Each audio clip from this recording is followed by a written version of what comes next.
Hey everybody, it's Peter and it's late August in 2024 and I don't know about you, but if you're anything like me, every now and then you've been riding for a while, you like your bike, but you hop on Facebook Marketplace to see what's out there in the used market. So what I'm gonna start now is my favorite used bikes available right now. So some of the favorite used bikes I've come across, and I'm not gonna use Facebook Marketplace for two reasons. One, who knows what those bikes' conditions are in, and two, McLean's is one of the largest used bike dealers here in Atlantic, Canada, and they've got a whole bunch of bikes that are some of my favorite used bike deals out there. So in this video, what I'm gonna talk about is this BMW GS, the G310 model. It's a 2022 model, which if you're anything like me, I drive a 2022 bike that I bought brand new. It's actually got more mileage than this, and I still think it's brand new. It feels brand new to me. So this, to me, is the ultimate first bike, and the reason it's great is not just for the bike, but it has a whole bunch of accessories, and it's pretty cheap. Now, I don't list pricing on these videos because used pricing can change at any time, so check out the link in the description if you want to see what the price of this thing is right now. Hopefully it's still there, but let's talk about this bike. So if you've ever seen my videos before, you know that I like beginner bikes to be really, really versatile. Now, I'm not saying that this is only a beginner bike. It could be for a returning rider. It could be for somebody who just likes small displacement bikes, which also happens to describe me. I love these things. They're great. Small displacement bikes as a class in general. So why I think this is a great first bike is, first of all, the fact that it's used, it's taken a tumble in price. You can still get this financed here, so you can still finance it if you want, but it also has a number of accessories on it. And taking away the accessories, one of the reasons I like a bike like this as a first bike is because you don't know the kind of rider that you're gonna be. If you sit there and say, hey, I'm gonna buy a little R3 because I wanna be a sport bike rider, and then you find out the sport bike riding position isn't for you, or the lack of versatility isn't for you, maybe you can't take a second passenger, maybe you can't take your stuff, maybe you want a little bit more wind protection. There's a whole bunch of things that when you're a new rider, you like the looks of certain bikes, but the type of riding may be different. And that's why a bike like this is great. The other advantage of an adventure style bike is you can get things like crash bars pretty standard. And hey, if you're worried about dropping your first bike, you've got a whole bunch of protection here. And on this class of bike, it's not totally unfamiliar to have them be dropped a little bit compared to like a road bike or a race bike where you don't want to see the damage on the fairing. This one, if it's got a nick or a scratch kind of thing, when you go to sell it, that's not totally uncommon. And again, you've got some protection for the expensive bits. So a good first bike is a versatile bike, and that's what this is. Let's talk about some of the accessories that are on this. We'll take a closer look at all these, but you've got a different, taller windshield. So it's the Givi. I don't even remember how to say that. I always look at them online. I can't remember. GIVI. You've got that as the extra accessory windshield. You've got the same thing with the crash bar, same brand here. You've got the shad bags, not just two, but you've got the third bag here as well to go along with that standard rack. You've also got these handlebars. They are the Cerebus, I'm going to say the wrong name, but the point is you have the handguards here, which are the proper handguards that loop around to the side here to keep everything protected, including your clutch lever and brake lever in a fall, which means whether you're going off-road and you fall, or whether you're staying on the road and hey, you're just learning and things go down, the bike goes down, it's going to be protected. Those are all great things for a new rider. Let's start at the front wheel and work our way back. So when you look at this bike, you know it's a GS. It says GS up there by the tank, so you know that this is an off-road capable BMW, and what that means is you have some off-road capable tires. Now I want to be really clear, for the average rider, especially for a beginner rider, especially for the speed you're going to be going on this bike, these are going to offer you all the grip you need on country roads and around town, leaning and that kind of thing. If you went to the racetrack, of course you'd want different tires, but you'd also probably want a different bike. So you're going to be able to enjoy all of the fun of turning around and you know, whether it's in town, country roads, whatever you want. All of that is still available to you, but you have a little bit more off-road tread, which means you can head down the gravel area. Once you head down that gravel area, you can discover all kinds of riding that most new riders never discover unless you're on a dual sport or something like that. So a couple of things I like about this one here. First of all, on a traditional off-road bike, you'd like to see spokes. That's traditionally the stronger thing, but let's face it, you're not jumping this thing. You're just gonna go down gravel roads, dirt roads, that kind of thing, the odd little trailer, that kind of thing. You've got disc brakes on the far side, a single disc brake, which is standard for the class. You don't end up with double disc brakes until you end up into a heavier bike, as well as into a faster bike where you may be coming down from, you know, big triple-digit speeds, and then you want the double brakes. What you do have here, though, is upside-down forks. That is a nice thing to have, gives you a little bit less unsprung weight, gives you a little bit more stiffness up top. And this one, I don't know if it's an accessory or not. I haven't looked into things from BMW, but you have the braided steel lines for the brakes in here. So that's a nice thing to have. It just gives you a little extra strength if you were to nick something off the trails, and also gives you a little better brake feel. So really nice front tire here. It is a 19-inch front tire, so that's 2 inches bigger than the traditional sport bike tire and 2 inches smaller than the heaviest duty adventure bike. So it's that in between, a little bit larger side. It's going to give you a little better rolling over ability with the larger diameter wheel. Let's move our way back. So I already mentioned these accessory crash bars here. Now some of these crash bars are more decoration, some of them are more like, you know, decoration as in they can hold lights and they don't rate themselves for crash. Some of them are crash bars. I don't know how these are rated, but they're going to give you some protection in a drop. Now if you're going down high speed, I'm not going to guarantee anything, but in a drop it's going to protect a lot of the bodywork, the engine, that kind of thing. And then the other thing that's nice is you have a rad guard in here. Radiator guard is really nice, especially on an adventure bike when a stone can come up and hit you if you're going down a gravel road. You don't have any problems with losing that issue right there. So you do have some nice things here. Not a high-tech engine, a single cylinder, basic engine. Gives you enough power to do the adventuring you're going to want to do, but it's not something that's going to get you in trouble. It's cheap to insure. It's also cheap on fuel, which is very nice to have.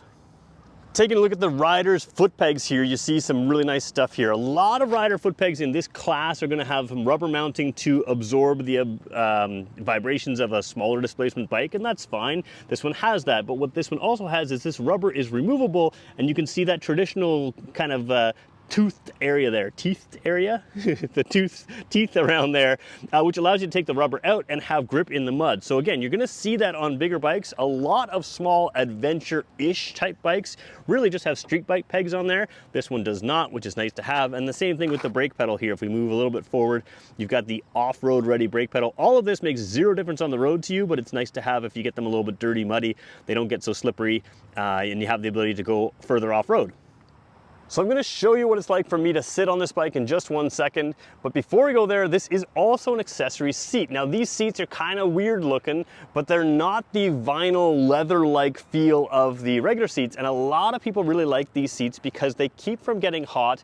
They allow the water to pour through. So if you're out on an adventure, maybe a camping adventure overnight, the bike gets wet, covered in dew or rain or anything else, you can sit on this in the morning and you feel dry. But also if you're sitting it out in the sun like I am right now, it's not going to get super, super hot. In fact, it's very, average to the touch, which is a really nice feature to have. So you've got a little extra comfort here. And again, this is when you can buy some of these accessories that make a bike better for you in a used bike.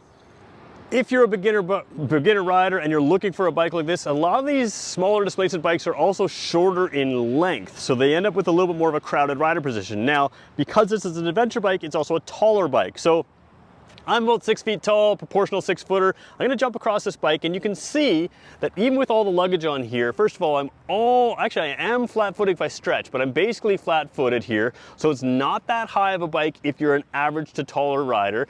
You've got good space here for a rear rider. That's very uncommon on a lot of bikes. It's also very uncommon on smaller bikes. And you've got the shad side luggage and the Oxford top box here. That's gonna give a little bit of a backrest for your passenger and a lot of storage for you. So what I would do is stick another soft bag across here, or maybe your tent or sleeping bag and that kind of stuff, and the other stuff in the lockable storage. One of the key things to have here is hard bags are nice because they offer you lockable storage. So you can use this as a run around town bike. Now, as a run around town bike, again, that taller windshield, I'm still easily looking over it, but what it's gonna do is give you that, take the pressure off of your chest on a long ride. So you're still gonna have your head in relatively clean air. I haven't driven this at any speed or anything yet, so I don't know how this will affect your helmet, but sometimes you can play with that a little bit or swap it out. But I bet you that it's better than the original factory one. But again, riding position here, pretty standard stuff. square riding position. It's a very comfortable riding position. It's not a squeezed up sport bike riding position. It's not a laid back cruiser riding position, but it's a comfortable riding position. This is something you can ride on all day, which again is not typical for a beginner bike. So you've got protection of the hands, you've got good little bit of wind protection, and you've got good storage here in a comfortable riding position. Let's take a look at what this gets you. We have to talk about some of the benefits of these. So let's talk about the Luggage right now. So maybe you have a BMW like this and you're saying, hey, which kind of accessories can I put on these? These are the Shad 23. So they are the Shad SH23 side bags. They pop up from the top. I think they're probably locked on right now, so we'll unlock them later. But one of the benefits of these is, again, lockable storage. Now, an adventure bike looks great with bags on it, right? It makes sense. A cruiser looks silly with hard bags sometimes, a small entry-level cruiser. They look good with soft bags, and a sport bike looks silly with all bags on it. So what this does if you're a newer rider is, sure, you can go on an adventure, but you can also go to school, go to work, take all the stuff you need, maybe some rain gear, some running shoes, some gym stuff, your laptop, and everything else, lunch, everything else you need. You can take it all in your lockable storage, so even if you have to do a grocery run on the way home, you can grab the little things you need, and that makes this bike a bike that you will ride more. If you're a new rider, any bike that you can ride more is going to help you be a better rider, and Hard Luggage does this. Now, one of the things you can do, you can see right here, it's got a little sort of white reflector here. You can get from Shad the red reflector, or you can do what I used to do on some bikes that I want a little bit more visibility when I had all the luggage on. Just get some reflective tape, throw it on there. It doesn't look stupid on these the way it would look stupid on other kinds of bikes. So you have all kinds of storage, including a place to put your helmet on your beginner type bike.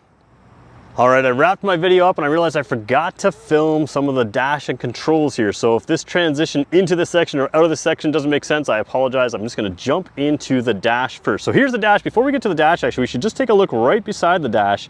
There is a little USB port. It pops down the bottom here. You can plug in there, and that can keep your phone or your GPS charged, which again, if you're an adventurer, you're gonna want some sort of way to tell where you are. But even if you're just like learning to ride and you're heading around to different parts of town or maybe different dirt roads you've never been down before, it's great to have a GPS. You can mount them on this area here and you can power it right there. So that's just a really nice feature to have, especially on a smaller displacement bike. It doesn't always come like that. So let's turn the key, turn it on here. You're gonna see it take a while to come to life. This is a BMW thing from all I can tell. It takes just a little while to come to life. Now this isn't a fancy TFT display. Again, you're getting a more entry-level bike, but you do have a lot of information here once it comes on. There we go. 4,319 kilometers, so 4,319 kilometers. You've got a simple tack along the bottom there. Revs to 10,000, which for a single cylinder is pretty good. Gear indicators all in there, speedometer, time, all kinds of other things. You've got your odometer up top. There's trip 1, there's trip 2, there's engine temperature, I guess, range in kilometers, and fuel consumption, 3.4 liters per 100 kilometers, the way this person has been riding it. Now again, this is idled a little bit, so you may even be able to beat that. That is average consumption, maybe, liters per 100 kilometers, and this is the average speed, I believe. And there's the date, and there's the setup menu. So there's lots of things in there for a decent, sort of a decent entry-level dash here. So I really quite like that. And then there's a couple little things here. So we'll kind of keep in the same shot because I already screwed this up. So you can bear with me as my camera work moves here. You've got pretty basic controls down here. You've got a high beam and low beam. You've got signals here, which always feel good. And then the large horn here. You have a much larger horn here from BMW than you get with some of the other manufacturers. One thing I really like is the flash to pass.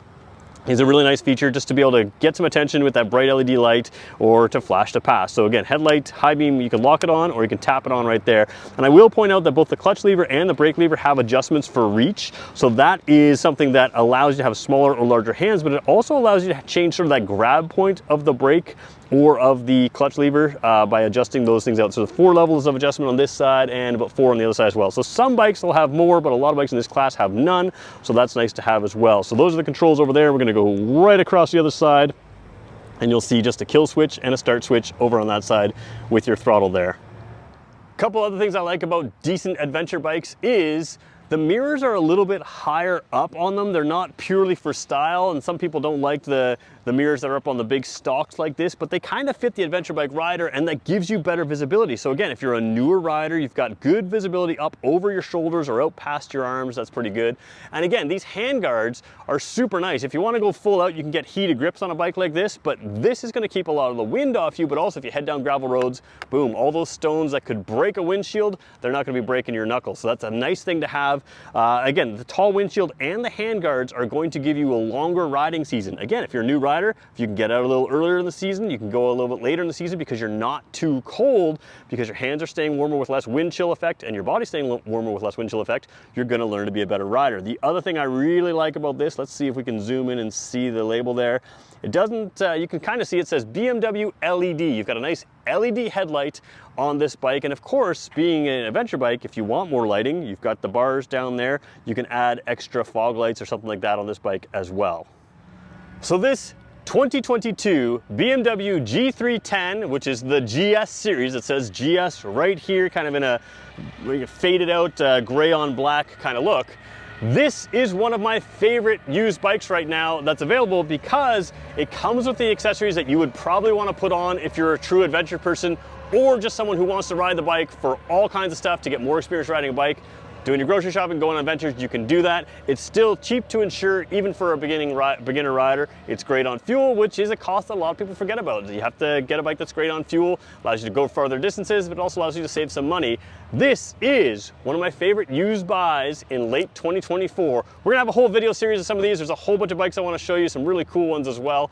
So hopefully I can earn your subscription to talk about some of these used bikes. And of course, this channel is full of every new release, new bike, everything I can come up with, it'll be on this channel as well. So thanks everybody for watching. Do me a favor, if you made it this far, hit that subscribe button. Give it a little like to McLean's for allowing me to take a look at all these bikes for you guys. And if you have nothing to say, maybe just leave a nice positive comment saying, hey, thanks for the video. All right, thanks everybody for watching. We'll talk to you in the next one.